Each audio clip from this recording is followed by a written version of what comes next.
Olá, eu me chamo Silvia Bessa e estamos de volta com mais um programa ESA Debates. Vamos discutir eleições e também direito eleitoral. Nossa pauta é, como não poderia ser diferente, eleições. Vamos tratar de uma eleição bem específica que traz aí a pandemia e também o uso acelerado da internet, a fake news, muitos temas que o doutor Valber Agra entende muito bem e ele é um especialista em direito eleitoral. O doutor Valber é também procurador do Estado e agora está responsável pela campanha de Marília Arraes à Prefeitura do Recife. Doutor Valber, muito obrigada por estar aqui. Prazer e honra. É um prazer muito grande. Eu tenho acompanhado sua participação em vários programas e vejo que o senhor sempre contribui bastante. E eu queria começar perguntando sobre o seu livro, que agora teve uma atualização e que traz informações muito preciosas para quem lida com direito eleitoral. Eu queria que o senhor destacasse alguns pontos que o senhor acha que vale a pena a gente discutir aqui. Na verdade, são 3 livros para essa eleição 2020. O primeiro, nós fizemos um e-book gratuito pelo escritório para aquele público que não tem informação jurídica, dando as informações e as diretivas de forma imediata. É um livro sucinto, 115 páginas, sem nenhuma pretensão acadêmica.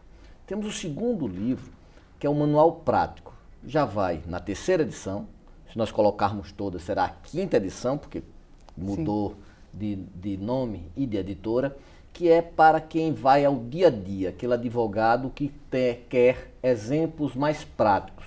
E nós temos o elemento de direito constitucional, meu e do ministro Carlos Veloso, que vai para a 7ª edição, é um livro de fôlego da editora Saraiva, que é para aquelas pessoas que querem uma doutrina mais densa, algo que possa ser usado para trabalhos, seja trabalhos acadêmicos, seja peças mais elaboradas. Sim. Então, nessa edição, nós temos esses 3 livros, essas 3 ferramentas de conhecimento e 3 ferramentas com finalidades bem diversas, com diretivas bem diversas. E quais atualizações o senhor se preocupou em fazer para apresentar aos colegas? É difícil porque nós tivemos algumas reformas constitucionais que impactaram de sobremaneiras. Por exemplo, nós temos a última reforma que acabou com a possibilidade de coligação nas eleições proporcionais. Vários municípios, vários partidos em vários municípios se esqueceram disso e ainda repetem aquelas formações com chapões. Isso vai dar um prejuízo, isso vai ser um morticínio em candidaturas até densas de pessoas que já disputaram e são cargos de mandatos, mas que não vão cumprir o quê? Que não vão cumprir o seu quociente eleitoral, que não é mais distribuído na coligação, e sim individualmente em cada um dos partidos. Como é que o senhor viu essas modificações da lei e que está todo mundo precisando se adaptar rapidamente? Olha, as modificações, elas foram tópicas. Essa eleição de 2020, por incrível que pareça, teve menos modificações do que a eleição de 2018, do que a eleição de 2016. A grande questão continua sendo o que fora feito para 2018, que é a modificação, a proibição de contribuição de pessoas jurídicas. Afeta no fundamental, que é o financiamento. Haja vista que mesmo com essa vedação, nós temos agora o Fundo Especial de Financiamento de Campanha com a verba razoável, 2 bilhões distribuída para todos os partidos. Mas 2 bilhões distribuídos para os partidos, para 5.570 municípios, ainda é irrisório. Então, a questão do sistema democrático, uma das questões essenciais é o financiamento. E essa questão ainda está sob névoas no Brasil, porque não se chega a um debate justo, direto e sincero. Nós ficamos ainda com mímicas que não refletem a realidade. O senhor tem sugestões ou críticas a fazer sobre a lei vigente? Claro.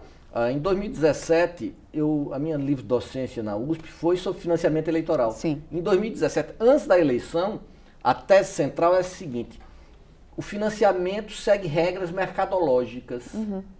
Então ninguém vai investir dinheiro naquele que não tem perspectiva, que não tem uma retrospectiva que faça antever uma prospectiva de voto.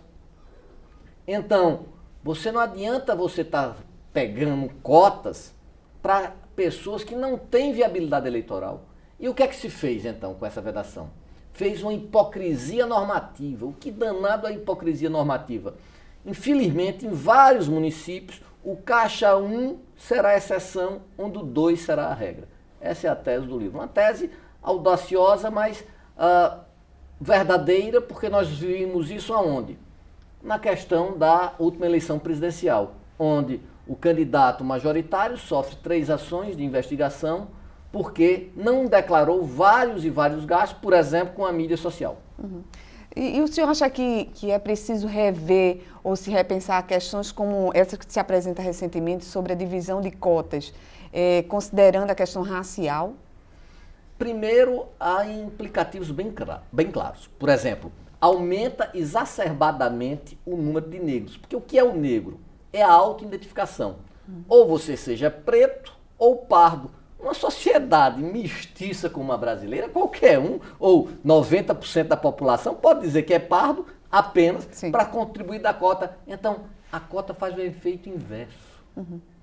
É como a questão da cota de 30% das mulheres. Sou a favor das mulheres, sou a favor da participação, sou a favor das cotas, mas que elas sejam pragmáticas. Você pegar, quando você vai para os rincões do Brasil, você pegar 30% naquele município, lá no norte, ou lá no extremo oeste do estado, naquele município carente, você para pegar 30% de mulheres, você sabe que é muito difícil. Uhum. Você sabe que isso forceja as candidaturas laranjas, principalmente com o aumento do fundo partidário e o aumento do fundo especial de financiamento de campanha. Mas o senhor não acredita que pode, de alguma forma, com essa obrigatoriedade, conduzir para que uma cultura seja alterada? Toda vez que a norma é distante do fático, ocasiona um gap, um fosso. Esse fosso faz com que a norma perca a efetividade. Essa é a regra curial. Se você quisesse fazer isso, você deveria fazer com que os 30% fosse também para os partidos políticos. Porque tendo o poder, tendo a organização, a eficiência das candidaturas seriam muito mais claras. Agora, só reprisando, não é que eu seja contra os 30%. Sim. Seria 30%, sou o contrário, naqueles municípios, nos rincões do Brasil, onde nós não temos a efetiva participação e uma norma não vai mudar o que Miguel Reale, lá atrás, no início do século XX, chamava de invariável axiológica. Uhum. O grande problema do direito é o volitivo. Eu pensar que o céu vai nascer amarelo, vai nascer verde e o céu se tornar verde. Isso é um teórico chamava Aftalion, chamava isso convalidação normativa. Isso é bonito no caderno, é bonito na eloquência, mas de péssimos resultados para a democracia e para o regime democrático brasileiro. Doutor Valdo, como é que o senhor tem lidado com a questão do direito eleitoral na pandemia? É um assunto que eu sei que o senhor vem discutindo em vários fóruns, tanto em internet quanto nos seus encontros também, né? E eu queria saber quais são os pontos que são ressaltados com frequência. Veja a questão, volto mais uma vez para o distanciamento da norma com o fato. Uhum. Quantos comícios ou quantas carreatas se viu e se vê constantemente na mídia social em municípios do interior? Você fica abismado, tem passeatas, comícios com 5 mil, 6 mil pessoas em todo o Brasil. Então, a pandemia, ela é o quê? Estratificada na sociedade.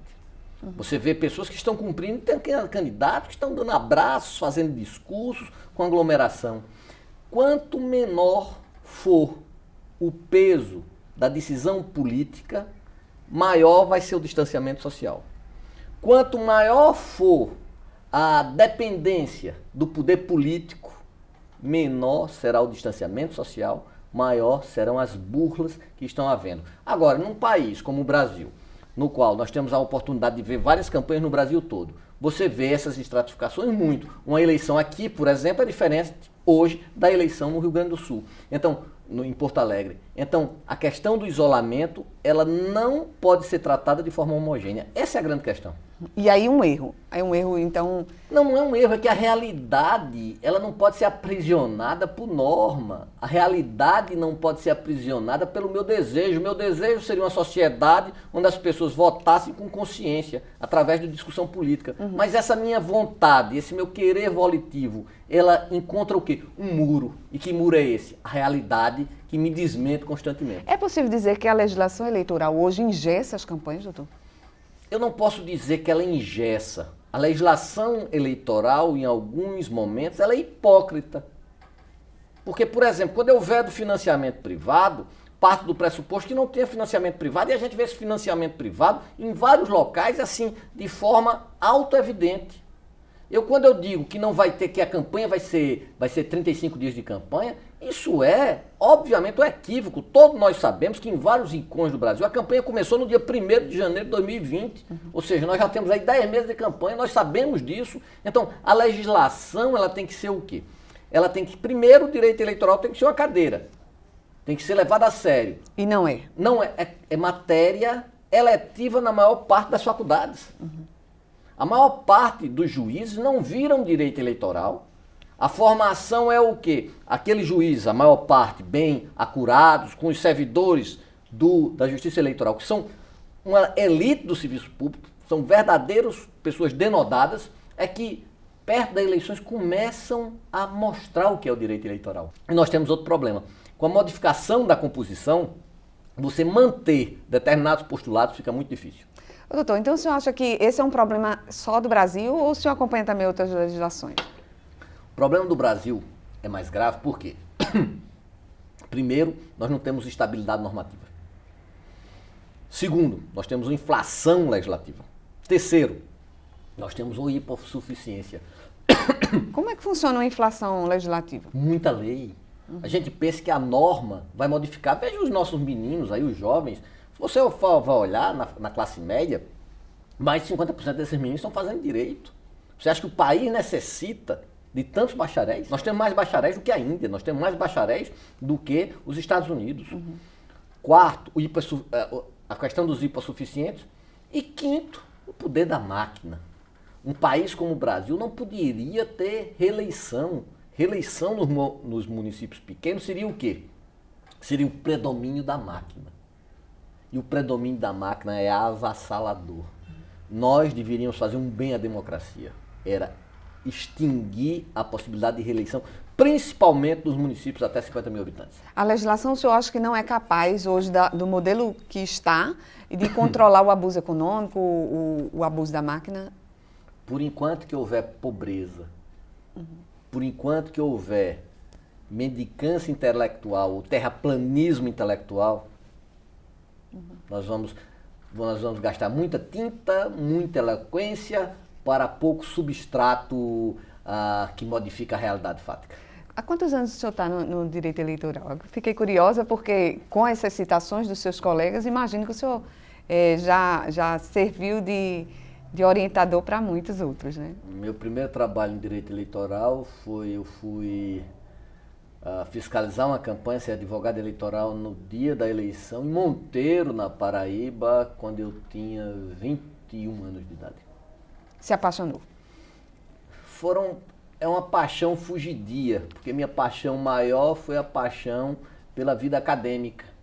E aí foi o meu primeiro honorário que eu ganhei na vida, foi no direito eleitoral. E depois, num congresso, cheguei atrasado, me encontrei com o ministro Carlos Veloso, e aí ele me propôs fazer um livro. Fiz o livro de direito eleitoral, elementos do direito eleitoral, há alguns anos atrás, acho que 16 anos atrás, e aí de procurador e acadêmico também me tornei advogado. Ou seja, hoje sou cindido de forma tripartite. Tripartite. E ainda participa de outras entidades. Eu vi que o senhor é representante de uma academia de letras, é isso? Sou participante de algumas academias de letras jurídicas, como a Academia de Letras Pernambucana, Paraibana, a Rio Grandense. Faço parte da Abradep e também faço parte de vários institutos nacionais e internacionais. Então tem um amor aí pela escrita, né? Pela vida acadêmica, melhor dizendo. Pela vida acadêmica. É algo que é um desafio que nos recicla e é um desafio que ele não tem um querer pragmático. Ganhar uma eleição, por exemplo, fazer com que minha candidata ganhe a eleição é muito maior, porque é um apego ao saber que é a constância, ela perpassa a eleição. E eu fiquei curiosa de saber sobre essa questão da formação dos estudantes, né? Que o senhor começou a falar, e o senhor tem uma curiosidade e uma dedicação grande a essa vida acadêmica. Como é que o senhor vê hoje a formação desses estudantes e como estão hoje saindo esses profissionais para o mercado? Difícil, porque abriu-se de forma indiscriminada os cursos de direito. Então você tem cursos de direito que são verdadeiros estelionatos acadêmicos, estelionatos das pessoas, porque é tão baixa a qualidade que dificilmente vai conseguir passar na OAB. Quando são aquelas faculdades que realmente investem na formação, porque a questão não é só dar aula. Você tem que ter pesquisa e você tem que ter extensão. Em universidade séria para isso vai ter um maior custo, então vai ter também que cobrar um pouco mais, a não ser as estaduais, as públicas. E você, pela questão econômica, os alunos muito cedo, isso é algo que assim é gritante, eles começam a tentar aprender na prática. Mas não tem esse aprendizado de osmose. Ou você senta e começa a se dedicar, ou você não é fast food, você não vai aprender com o gibi de direito constitucional, o gibi de direito eleitoral, o guia fácil. Não, isso daí é um menosprezo à cultura. Então, numa pós-modernidade, em que a mediocridade vira apologia do politicamente incorreto, em que você tem uma negação da ciência, isso vai contaminar o aluno. E você mostrar ao aluno, como dizia Goethe, que você pode ter luzes e mais luzes no final do túnel, é difícil. Porque, inclusive, usando agora um exemplo bíblico de Saulo, para Saulo se tornar Paulo e ser um dos grandes profetas do cristianismo, ele tem a luz o cegou. Às vezes o obscurantismo é tão grande que a luz não cega, mas pode ofuscar. E alguns têm medo do encontro com essa verdade. Então, como é que está a sua rotina hoje? O senhor cobre hoje quantas campanhas, além da campanha de Marília Reis? Marília é uma opção nossa, Marília é não vou dizer que seja um sacerdócio, mas é uma campanha que me anima em razão das pesquisas, em razão do projeto, em razão das questões pessoais dela. Então, Marília é uma prioridade nossa de forma bem clara. E nós estamos hoje, por conta de partidos políticos e de grupos políticos, nós estamos hoje presentes em 8 estados da federação. Uau! 8 estados da federação tem a marca aí de Valbeagra Advogados Associados. E esse momento, o senhor estava me falando há pouco que tem uma facilidade maior de conseguir atender a estados diferentes. Esse é um momento permitido por causa da internet? Por causa de que todas as decisões ou todas as questões hoje ou julgamentos são virtuais. Sim. Então, eu falei que cheguei um pouco atrasado porque estava no almoço com o senador tratando das questões do Amapá. Amanhã, pela manhã, vou fazer uma sustentação no TSE de um caso local em Brasília através do meio virtual. À tarde vou despachar no STJ, também um meio virtual. E na sexta tem uma sustentação oral no Tribunal do Rio Grande do Sul. Então veja, eu sem sair da minha casa, cuidando da campanha de Marília, posso ter todo um cabedal de... Jesus Cristo era o único ser que tinha ambiguidade. A pós-modernidade com a internet fez com que nós possamos ter quase essa ambiguidade, ou seja, deslocarmos estando presente num ponto só. Isso é bom ou é ruim, doutor? Claro que para os negócios é bom, mas eu quero saber de uma forma mais conceitual, isso é bom ou é ruim? Assim, para o resultado final do julgamento, para o debate...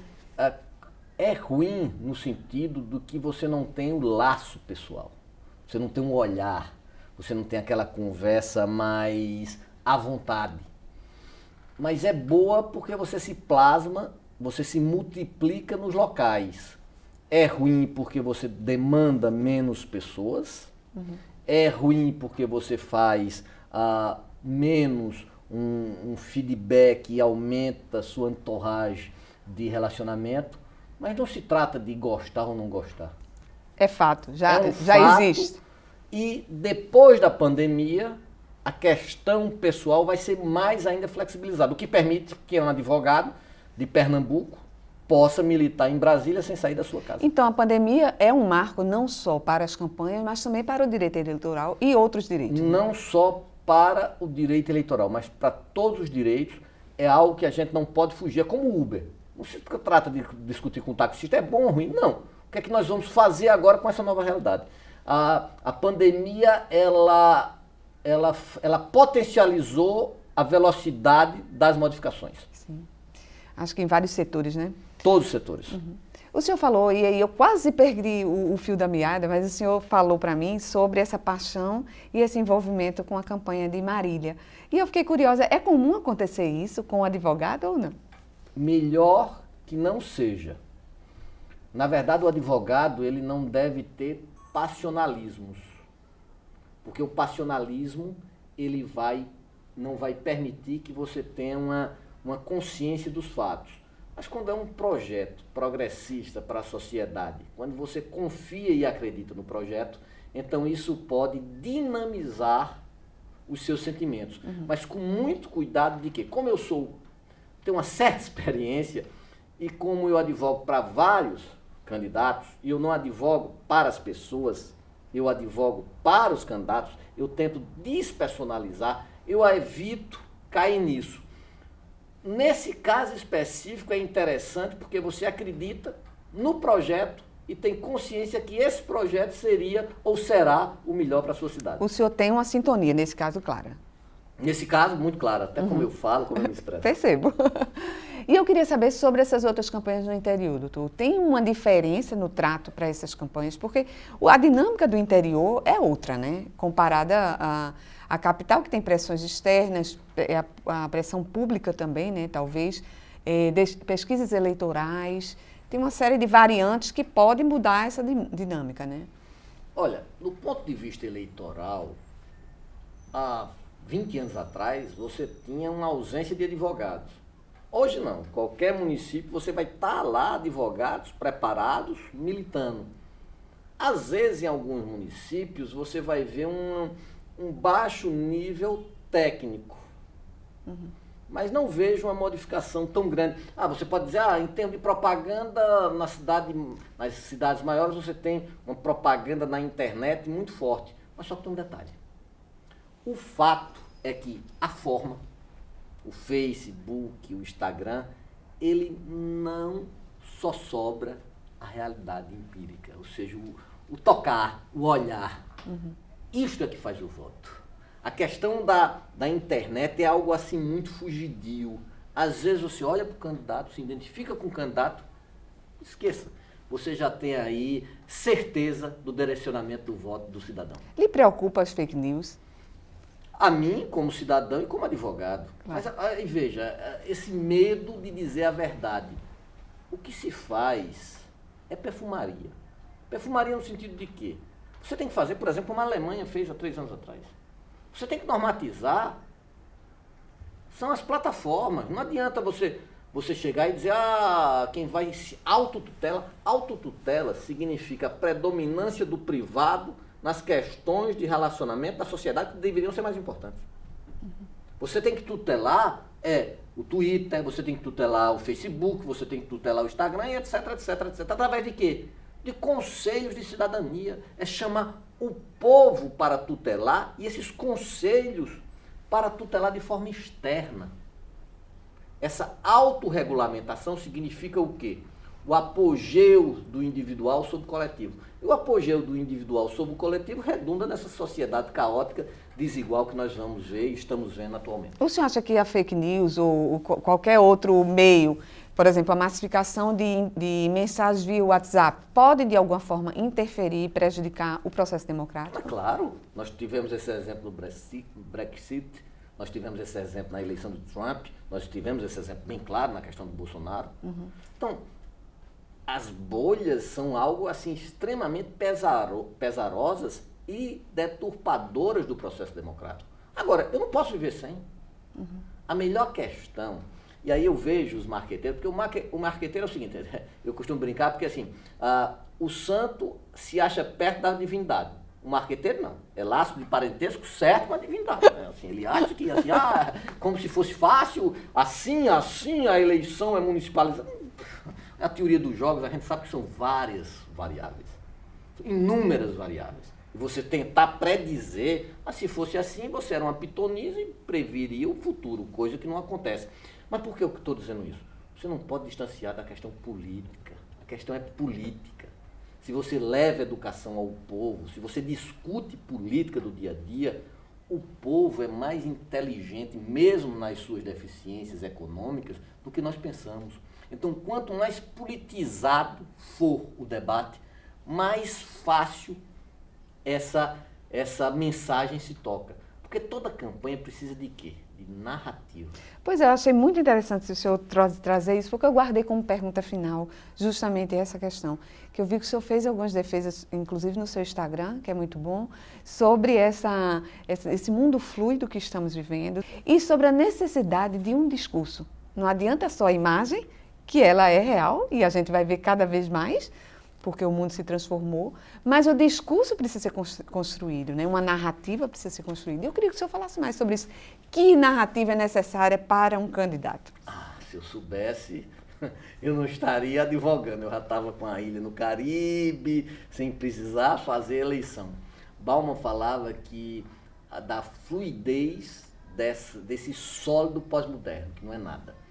As narrativas podem ser várias, seja de esquerda ou de direita. Por exemplo, uma narrativa bem clara da direita, a questão da segurança. Uma narrativa bem clara à esquerda, a questão da desigualdade social. Mas não adianta você chegar e tentar colar isso de forma autoritária, sem discutir, sem história. Sim. Você tem que ter esses links. E esses links são feitos com o quê? Com os projetos que não são projetos individuais. Nós hoje temos 35 partidos políticos. 24 representados no Congresso Nacional. Então, você tem projetos que são projetos extremamente caudilescos, não no sentido da década de 60, mas no sentido atual, que esses outsiders resultaram em quê? Veja o que resultou aí, dois pedidos de impeachment que estão em andamento, com discursos de moralidade, com discursos de arroubo. Nós precisamos o quê? Discutir com a população, fazer com que a população seja o centro da discussão. Chamar e ter uma interlocução. Interlocução significa narrativa e escuta. Eu ter uma narrativa e escutar a resposta da narrativa. Isso precisa de atores. E o ator não pode ser personalista. Por quê? Personalista deveria ser a sociedade. O vácuo disso significa o quê? Uma sociedade extremamente desigual, extremamente autoritária, como nós temos agora. Aí uma narrativa bem construída, no caso, o senhor acha que se sobrepõe a um TikTok, a um vídeo? Mas claro, teve uma município, esse não vou dizer, não foi aqui no estado, foi fora, que uma candidata estava cantando músicas tradicionais. Foi um município de Santa Catarina. Mas cantava e cantarolava. Uma moça bonita, uma voz melodiosa, mas não tinha um contato, não tinha narrativa. Quem ganhou essa eleição nessa cidade, município de 20 mil habitantes, foi um senhorzinho aí, mais de seus 70, que dizia: eu sou você, eu tenho sua necessidade. Se eu tenho sua necessidade, eu serei você no poder. Veja, uma coisa muito simplista, não é uma coisa, por exemplo, teve uma campanha aqui, a campanha de Greca, essa eu posso dizer, é o retorno, como é? O retorno ao futuro, uma coisa assim, o velho que retorna, mas que esse velho é o futuro. Veja que coisa interessante, você flertar entre uma tradição, o passado, passando pelo presente para construir o futuro. Nós não temos hoje, a temática da maior parte das campanhas são muito ruins. É uma coisa assim, é ruim por quê? Porque nós estamos numa sociedade que não prima por quê? Não prima por privilegiar a educação. Você pegar nos alunos, é interessante. Quem quer ser professor? Ninguém. Quem quer ser juiz, delegado, promotor? Mas professor não quer. Um país que relega os professores, relega a cidadania. Se relega a cidadania, relega a inteligência. Se relegar a inteligência, qual é o futuro de um presente sem educação? É o futuro, uma sociedade autoritária e cada vez mais desigual. Valber, eu queria só aproveitar no finalzinho já da entrevista para lhe dar a oportunidade de falar sobre especificamente a campanha de Marília, seus desafios e como que o senhor vai ver daqui a um tempo essa sua jornada, né? Quais são os maiores desafios dessa campanha em especial que faz o senhor brilhar os olhos? O desafio do voto é dela, né? Não é meu. Nosso desafio é fazer uma campanha que nós brincamos aqui, e aqui no estado eu brinco muito, aí diz, Valber, tu tem pé frio, Valber tem pé quente. Não, quem ganha a eleição é o político. Eu quero ganhar um jurídico. O que eu não quero é cometer erros jurídicos. Assim, eu tenho um medo que é o meu maior pesadelo, meu maior medo não é perder uma campanha. Meu maior medo seria perder minha ética, isso nunca por ninguém, e o maior medo, o segundo maior medo seria cometer um erro grosseiro, e o terceiro seria perder esse jurídico. Eu costumo dizer que numa campanha a gente tem determinados limites. O advogado, ele deve olhar o cliente. Eu devo olhar o cliente desde que a ética do cliente se coadune com a minha. Quando a ética do cliente não se coaduna com a minha, deixa de ser minha ética. Por isso que eu sou muito satisfeito com a ética esposada por Marília, acredito nas propostas, sou também progressista, e esse meu brilho vem de um brilho de uma cidade que precisa de mais luzes. Tá certo. Muito obrigada por estar aqui, por contribuir com os seus grandes conhecimentos. Certamente vai ser uma inspiração para outros advogados que lhe assistem e que futuramente vão se encontrar, quem sabe, numa sala de aula. Muito obrigado a você. Volte outras vezes. Obrigado, Silvio. A você que estava nos assistindo, volte outras vezes também para acompanhar debates sobre eleições e sobre outras questões do direito. A ESA vai lhe receber muito bem. Obrigada e até o próximo encontro. Até mais.